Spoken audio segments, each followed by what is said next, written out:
Mr. Transports 96 here with another video review. This time we have from Revoltech in their Marvel Comics line, figure number 2, Spider-Man.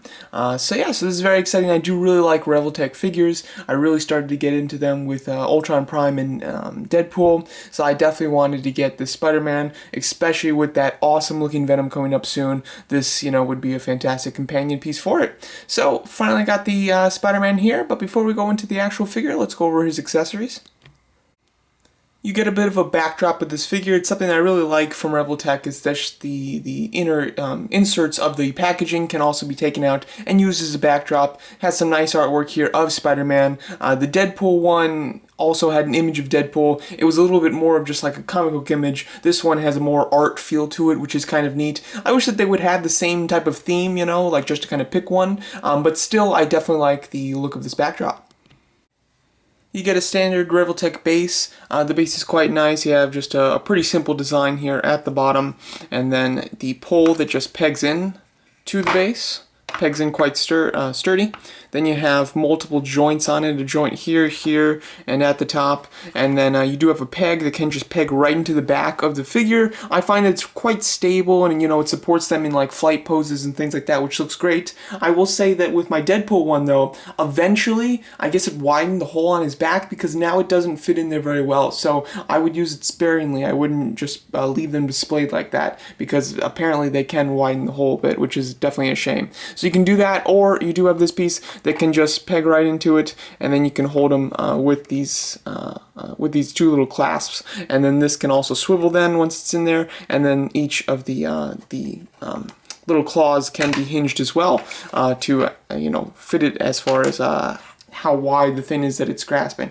Then he also comes with this piece. This is quite unique. This is like a magnet piece. It can, magnet onto any, metal item, of course. You do have a peg here. Although this looks like a hinge, it's actually not. So this is just pointed this way completely. You can peg this into his back again, or you can peg this onto it. So you can kind of have him, clipped.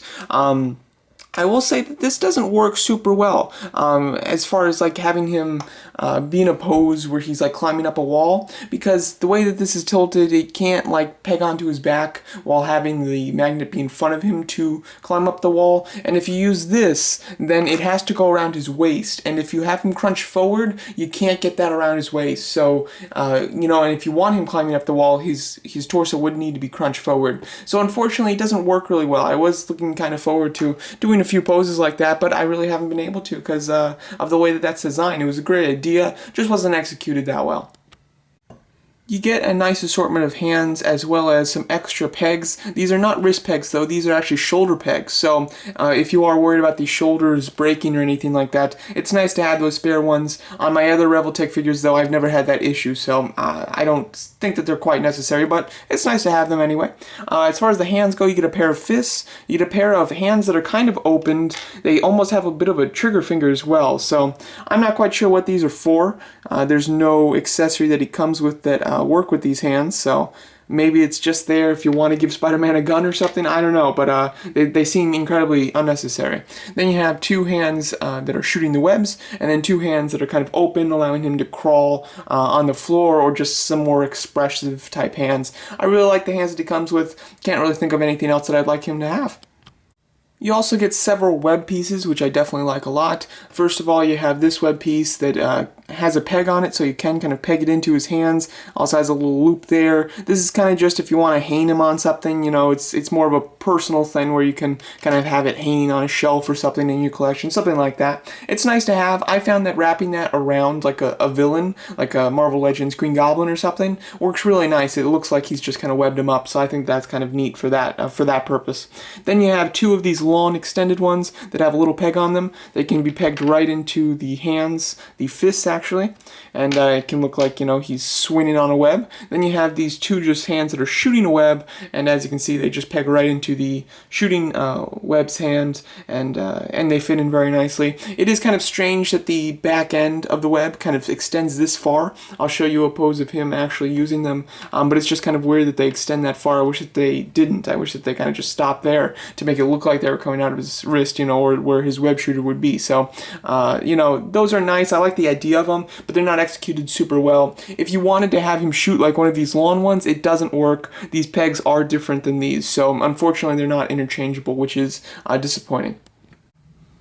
You get several interchangeable eyes, which I definitely like. I'm glad that they're doing this. They did this with Deadpool as well. You have two kind of squinting ones, two that are a little bit wider and have a little bit more personality and how sharp they are, basically.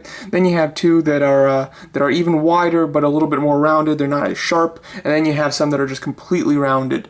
So as you can see, there's the ones that I typically use. I find that these eyes, you know, they're not as good as the Deadpool eyes. I feel like the Deadpool eyes work a little nicer. With these, there's only like some that I think work nicely together. It's kind of hard to interchange them, like to have one squinty eye with one big eye. It doesn't look quite right, so that is disappointing, but I am glad that he does come with the selection of eyes. So here he is with some different eyes as well as shooting the web. As you can see, it does look kind of nice like that. But the back of the web just extends too far. It just looks like it's coming out, you know, from his forearm instead of like his wrist where his web shooters would usually be. So, you know, it's nice from the front, like you really can't notice it like this, or from under pictures. It certainly looks great. But from the other angles, it can look a little odd. The big eyes, they do kind of look cool. They have a nice surprise to them and definitely have a bit of a comic-y look, which I like. Alright, so now onto the actual figure. As far as the paint goes, it's quite nice. You do have a good red paint in the red areas, obviously. The black is done inside the creases of the suit. These are all sculpted lines of the webbing, and then he does have a raised section for the symbol right there. And the black is painted in those lines, and also it kind of is dispersed like in between the lines of the fingers and everything like that, which does have a nice look to it. As far as the blue goes, it's just a really bright metallic blue. I really like the blue a lot. I'm glad that they went with that. I think that it's very cool, and it is quite unique. You know, I have, you know, a few Spider-Man figures, quite a few, so to have something a little bit different is quite cool with the really bright metallic blue. He obviously has these funky proportions. That's just Revoltech's, you know, style, which I really like. I loved it for Ultron. I think it's great for Deadpool as well, and I think it's nice for Spider-Man too.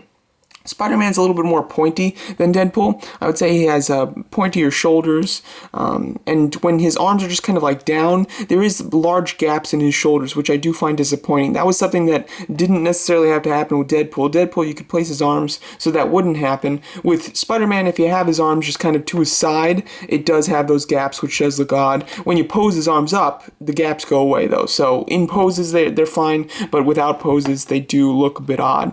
And then he does have like the very pointy feet as opposed to the more rounded feet of Deadpool there. So that's nice. The articulation on the figure is great. I mean, articulation is what I would say Revoltech's strongest point. First of all, he has a ball hinge neck, so he can look side to side completely. He can look up an insanely far amount, and actually, yeah, a little bit more. As you can see, this is as far as he looks up, which is great. Then he can look down.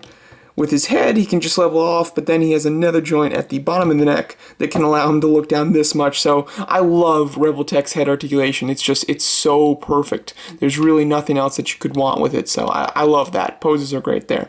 Then he has double ball jointed shoulders, which is standard for Revoltech. So you have a ball joint here, and they're both on pegs, so they can both swivel. So you can kind of bring his arm in really quite far, can bring it out, and, you know, everything like that. So articulation there is wonderful as well.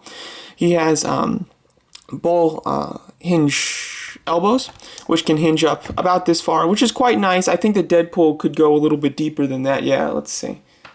As you can see, he could go even closer to his to the top of his arm there, while Spider-Man really can't, which is disappointing, but it's not too bad. Then he also swivels there as well. He has ball hinge wrists, which is nice.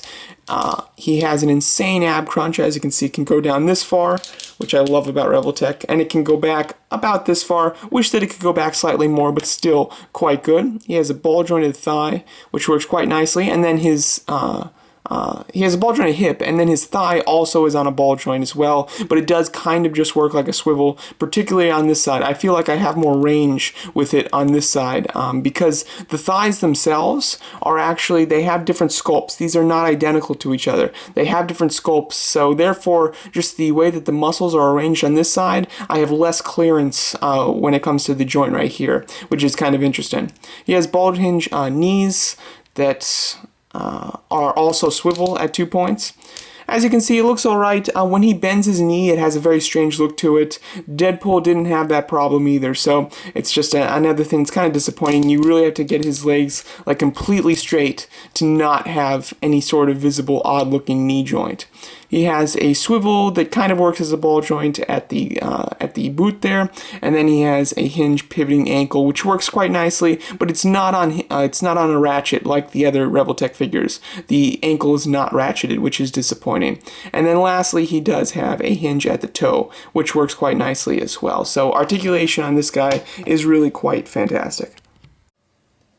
So as a whole, this Revoltech Spider-Man is really a great figure. I definitely like it a lot. As far as comparing it to the previous Revoltech figures that I have, such as the Ultron Prime and Deadpool, it is my least favorite. I would definitely say that. It has some issues to it as far as I don't really like the way that the knees work. I feel like the knees work a lot better on Deadpool, as well as the thigh sections. Again, I think that there's more range with the Deadpool figure, and I think that Deadpool's joints just have a smoother look to them, while the Spider-Man ones have a bit more of a sloppy appeal and are a bit harder to manipulate, and I feel like if they just did them the same way as they did with Deadpool, it would be a lot better. But still, you know, Spider-Man's proportions are skinnier than Deadpool, and that's probably why they had to redesign them in some way. But still, it's an excellent figure. I love the accessories that you get. It really comes with lots of webbing accessories, lots of hands, and then the interchangeable eyes are great as well, and I really do like them quite a bit. I personally am very excited to have this specifically for Venom's release, just so I could have a really cool companion piece for him and to do some awesome poses, considering both of these will have excellent articulation. So there you go, just wanted to leave you on a bit of a pose. As you can see, look at the type of range that you can get. You can really do a lot, and like I said, this base is very nice because it does support the weight of the figure quite well. Very cool, definitely like that a lot. So there you go, let me know what you guys think of this figure, and thanks so much for watching.